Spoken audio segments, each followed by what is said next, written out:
Let's do what we call a gestural drawing. So you're going to use your pencil or a piece of charcoal like I have here on a random page or on a piece of card. We're looking for shapes right now. So you're going for the shape of the lilies. We're looking at the buds of the roses, circles, triangles, and really just trying to look at the very top line up here and then also the very top lily. So we're going to fill that in and then bringing ourselves down, sort of like a blind drawing. So you're just letting your hand come right down to fill in little details of the jug. So this is just to get an idea of perspective and where you will have it in your canvas. So the other thing I think you can fill in here is just having a little look at things like where the roses come out on the left hand side, and then just little swirls inside the roses, adding in those extra buds so that you finish your gesture drawing. You'll see here I just realized that the one on the right hand side needed filled in a little bit extra in the shape of the jug just because it's a beautiful shape, and then we are good. Just because when we get to it, if you're using a vase like this, it's really good to just look at where it's very dark. There's that lovely big stripe of light up the center, and then just extra little details so we're ready to move onto the canvas.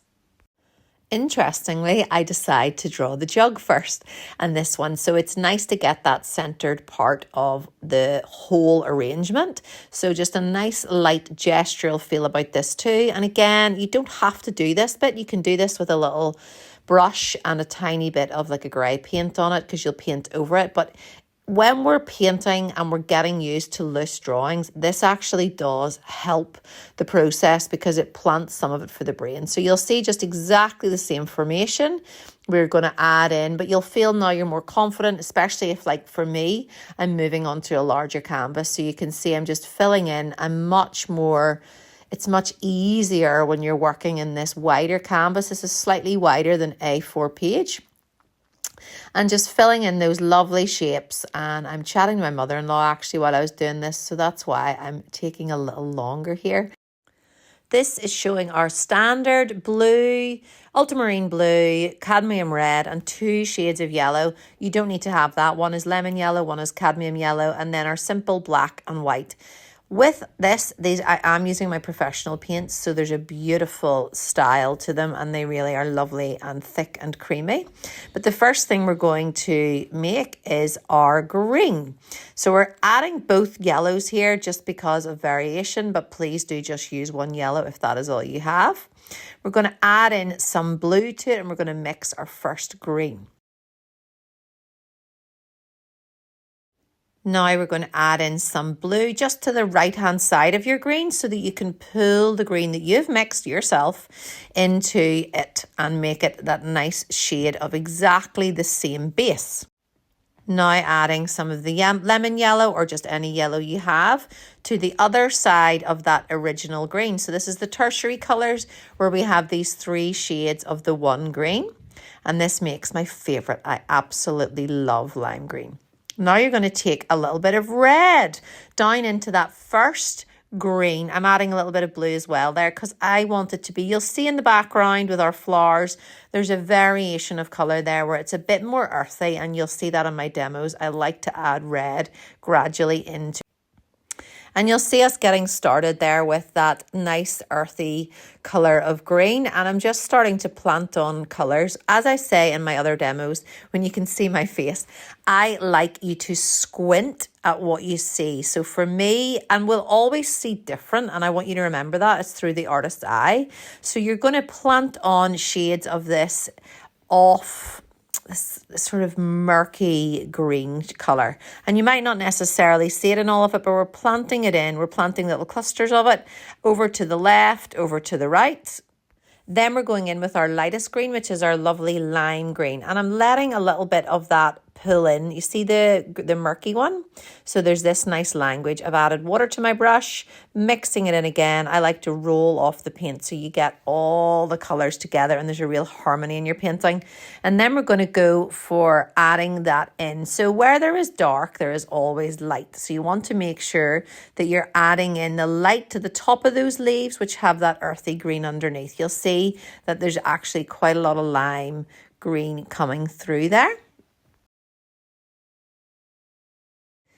Now I am actually going to add some white to that. So I'm chatting there about the earthy greeny colours. You'll see there's the reflection of just the sky actually behind the window behind me. So that makes it even brighter. And actually I find with this, when you're using these nice high quality of paints, which are my professional Winsor Newton ones, they really pick up the gorgeous, like it's a lovely shimmer off them, but it's also very solid colour. So there's not very much transparency in them, even whenever you add water. And that's a really good sign for a painting like this where we want lots of rich greens.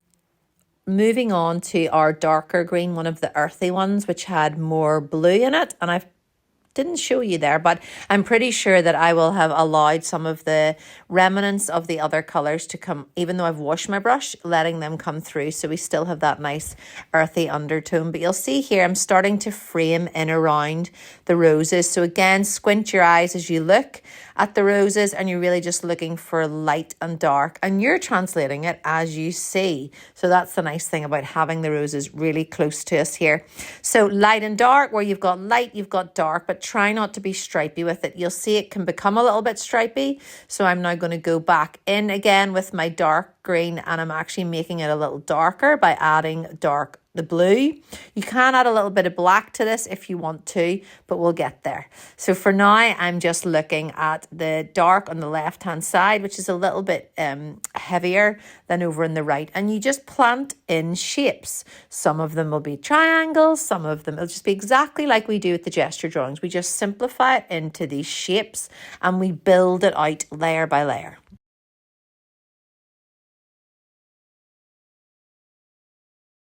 And as I knew I would, I'm adding some red or else a black. I knew it would be one of the colours I couldn't remember. And I'm using that. So look at this brown coming together. So the base of brown is just red, blue and yellow. And we already have mixed it from the green. So I'm really pushing through in this to try and bring it. There's a little bit more blue in there. I thought I was showing you more on the page, but you'll still be able to see. And now we have, these are your deepest colours. So they're the colours that are furthest away in this mass of green. So I'm just taking my time to keep looking at the subject matter and always look at the subject matter. You'll see now I really want to start to bring in where some flowers and stalks are.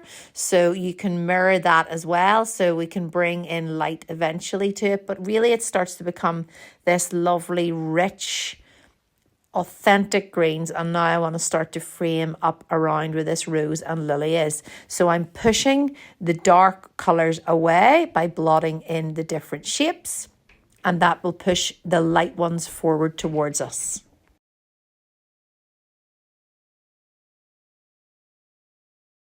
As predicted, here we are adding the black to our, because then once I get involved with something like flowers, I really want to complete the job when it comes to getting the greenery out of the way.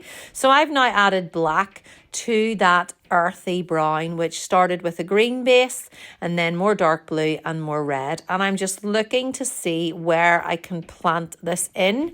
And you'll see that I'm actually going right beside the pieces that are already dark so that I can make them move further into the background and I can build them out. So as before, this is just about there. So by now we have about 6 shades of green in this really rich bouquet, which is very greeny because the vase is quite small.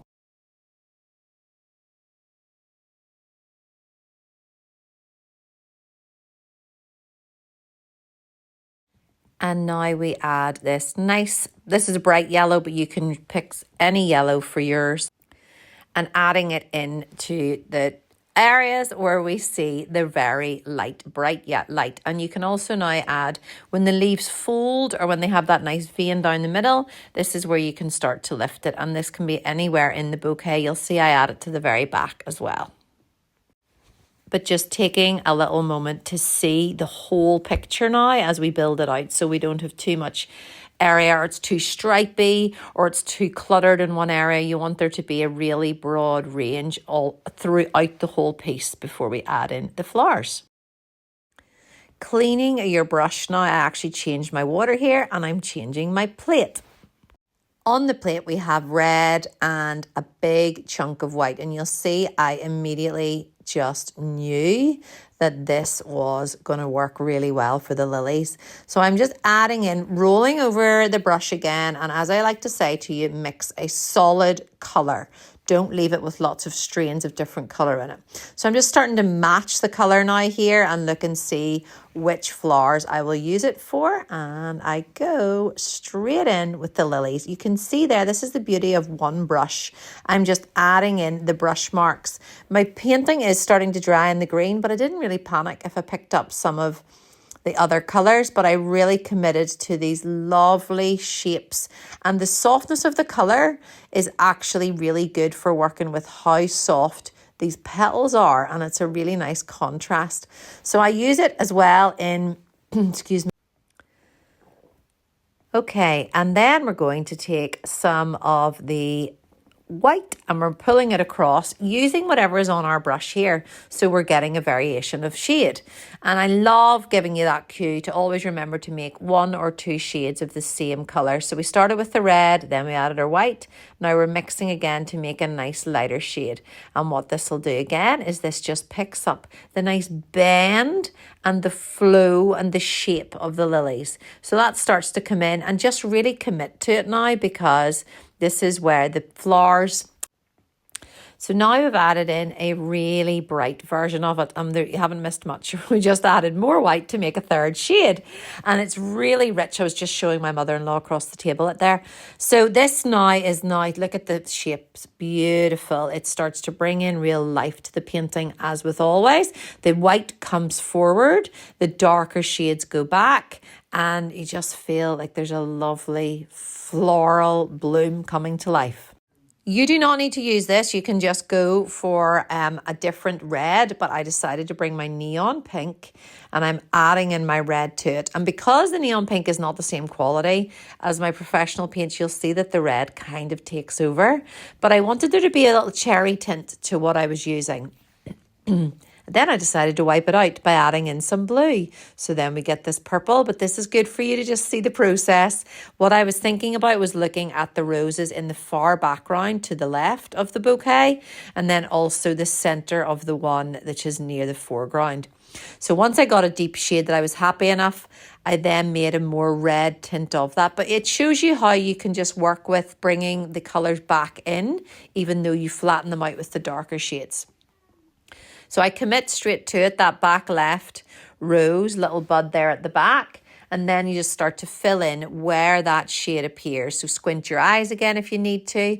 And what I'm doing here is I'm turning my brush on its side. So it's a flathead brush. And this is where I start to get the shape of the roses. So with each colour, I'm planting in a line and then I'm folding it over. So it's a bit like if you imagine just when you do like a paper, a little origami type style where you have lots of layers. This is what you're doing here, is you're planting in little bits of the layers. So here I'm back over to the rose to the far left, and you can see there's darker bits on the petal of that. So that's what we've aimed for. So now I've just been playing with the pink, bringing in the very neon pink. And what you can do here is you can just mix a light shade again with your red and white. But we're looking in really at the shapes of the roses. So turning the brush on its side again, so you have these nice layers. And then I'm just making larger, thicker strokes on the foreground, which is kind of the bottom. And then at the very center, making little light, small touches. And the same with up here, although it's slightly different because one of them is a wee bit more pinky, but again, through the artist's eye. So I'm just layering on. Some are little, there are shapes again. So there'll be little shapes that go up like an archway. Now adding blue to our red, so right in the center, so that we have this palette all together. We've got about 5 or 6 colors here, and this is our red with a little bit of the pink in it, but blue. So on the purple scale now, which is the secondary color wheel, you can do a whole other video of that, but that's really to add depth. Again, just thinking about your light and shade, and whenever you're working with the one brush, it means there's a lovely continuity from the whole painting from the top to the bottom. So this is just filling in the little darkest bits right in the centre. See, I was saying there about little folds and scooping in little colours, some very thick, some nice and thin, not too uniform as well. Adding in the lovely centre pieces of the lilies, which we all know we like to cut off because they inevitably cover our clothes in powder. But here we're just adding in those which are similar shade to the darkest of the roses. And again, keeping that nice flow and language between the whole painting. But at this stage, I'm kind of ready to bring it all to life a little bit. Revisiting our greens. So we're going to add some yellow to this lime green again. Really just because, but now I'm like, right, what needs to be done to really finish this piece? So I love lime green. You'll see it come out quite a lot. So this mostly yellow with a little bit of green pulled into it, but the green had started to dry. So that's why I'm adding in some extra blue. And this is for the little centers as well of our lilies. And I've decided to add in some extra of the leaves underneath here and little stalks. So it's quite nice little dabbing in around. You know the way on the sides of the lilies that are still closed, you still have those little veins of green. So we're adding that in too. Before we finish in the flowers, I've added a big chunk of white. So it's mostly white. I'm just pointing there to the flowers. So you will see when you look at the vase and when you look at the flowers, the white really does stand out when you close your eyes. Now look at how this really starts to frame and give a 3D effect. And once again, lovely, soft and gentle finishes to this lovely painting.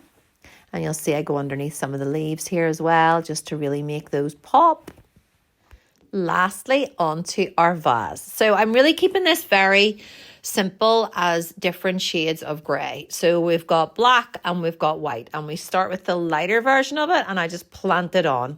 When it comes to silverware, we'll do a whole other video on this, but what you need to do is you need to just commit. So I am just committing to that to begin with, because we can always make something darker, slightly harder to make it lighter, but it's really good to get that on to begin with, because it is very dark here. And look at that lovely big stripe of white that we did in our gesture drawing at the start. So I'm just planting in the shape right now. And off we go with adding in some black to that. And really just working out, and I'm looking to show you here where the left-hand side is what we're going to go for.